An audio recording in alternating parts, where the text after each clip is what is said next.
오늘 말씀의 주제는 내가 어디 있느냐라는 주제입니다. 이 말씀 하나님께서 오늘날 우리에게 물어보시는 말씀입니다. 여러분, 오늘 우리는 어디에 계십니까? 이 질문은 지금 우리가 어느 나라에, 어느 지역에, 어느 장소에 살고 있는지를 묻는 질문이 아닙니다. 하나님 앞에서 우리의 현 위치와 우리의 자리를 묻고 계신다라는 것이죠. 오늘날 우리의 위치는 어느 자리에 서 계십니까? 하나님과 동등한 자리십니까? 아니면 하나님 안에 거하며 살아가고 계십니까? 본문에서 하나님 아담에게 내가 어디 있느냐라고 질문을 하시는데요. 과연 이 말은 어떤 의미이며 우리는 이 질문에 어떠한 대답을 해야 할지 우리가 함께 말씀을 통해 살펴볼 수 있기를 원합니다. 본문 6절은 지난번에 설교한 1절에서 5절로 이어지는 본문인데요. 뱀은 하나님 만드신 그 들짐승 중에 가장 간교한 들짐승입니다. 그리고 이 뱀이 하와를 유혹하게 되어지죠. 어떤 유혹이었습니까? 하나님이 먹지 말라던 그 선악과를 먹으면 하나님과 같이 되고 죽지 않을 것이라는 그런 유혹이었습니다.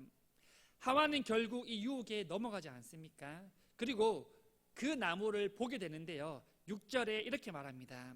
여자가 그 나무를 본즉 보암직도 하고 지혜롭게 할 만큼 탐스럽기도 한 나무인지라. 이전에는 하나님께서 먹지 말라고 하셨기 때문에 별로 선악과에 대해서 관심을 주지 않았습니다. 하지만 이 뱀이 계속해서 유혹하니까 너무나 달콤한 유혹에 이끌려서 이전과 다르게 이 선악과가 너무나도 맛있게 보였다는 것이죠. 여러분, 우리는 우리에게 필요 없는 그런 물건이나 좋지 않은 그런 물건이라도 장사꾼들이 말을 교묘하게 잘하면 우리는 정말 좋은 건가? 맛있는 건가? 라고 하면서 넘어갈 때가 있지 않습니까?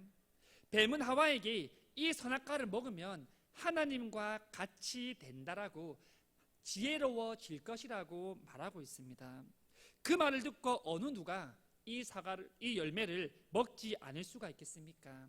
결국 하와는 따먹게 되어집니다. 뿐만 아니라 자기의 남편인 아담에게도 건네주죠.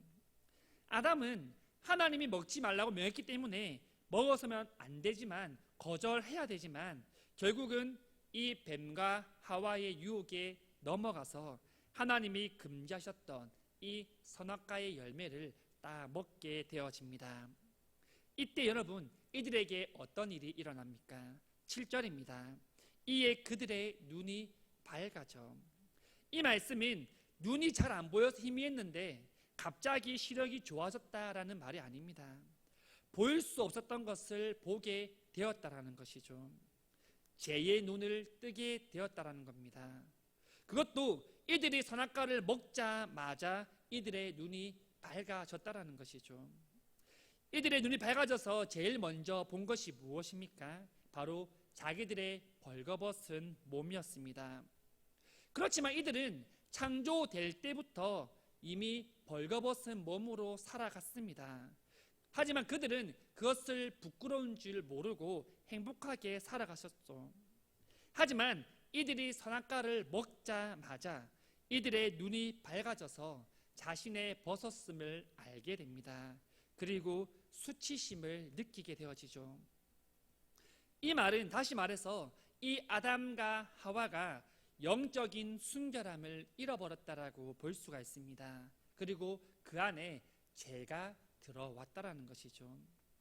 아담과 하와는 급하게 이 무화과 나무를 엮어서 벗은 몸을 가립니다. 그러고 있을 그때 하나님의 음성을 듣게 되는데요.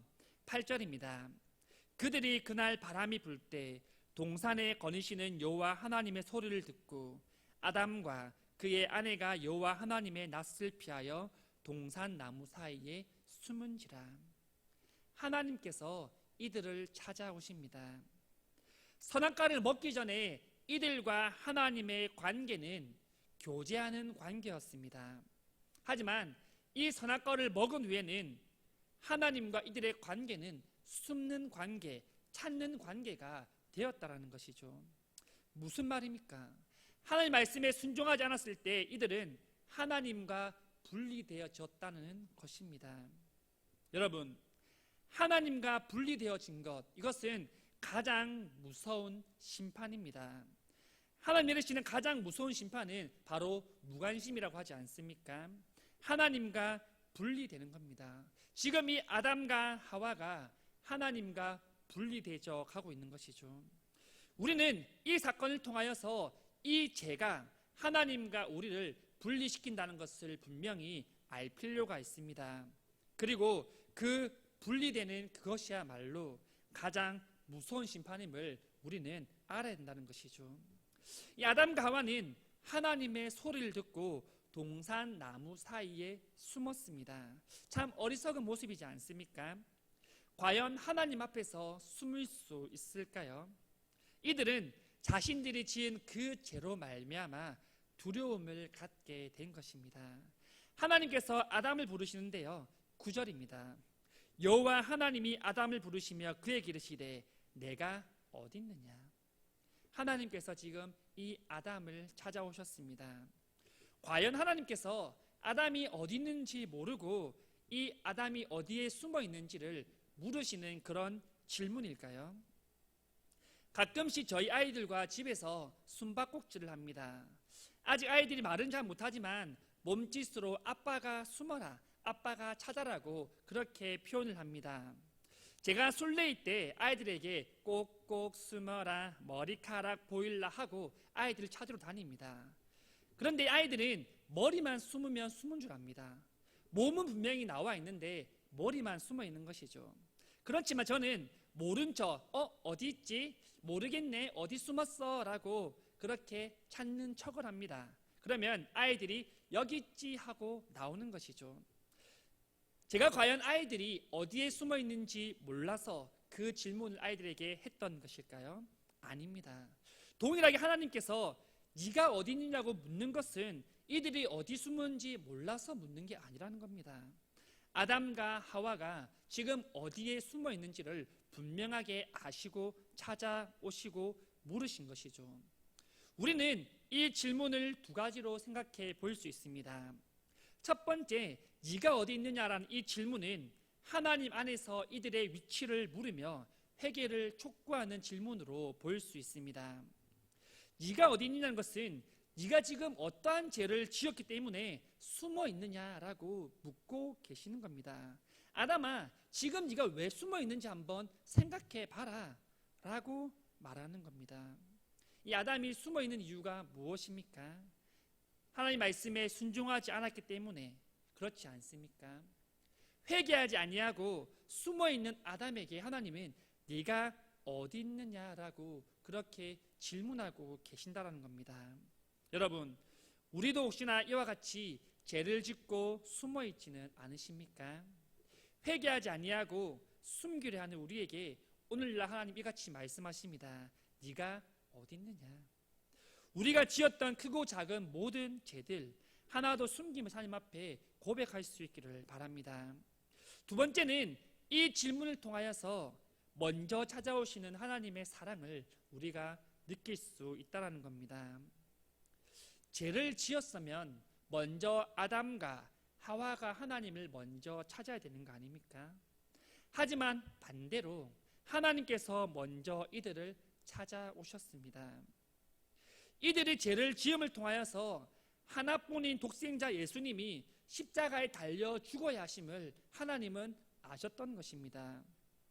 아담과 하와의 죄로 인하여서 지불하셔야 할 엄청난 그 대가를 아시고 마음이 아파하시고 한편으로는 화가 나셨지만 그럼에도 불구하고 하나님은 친히 이들을 찾아오셨다는 겁니다.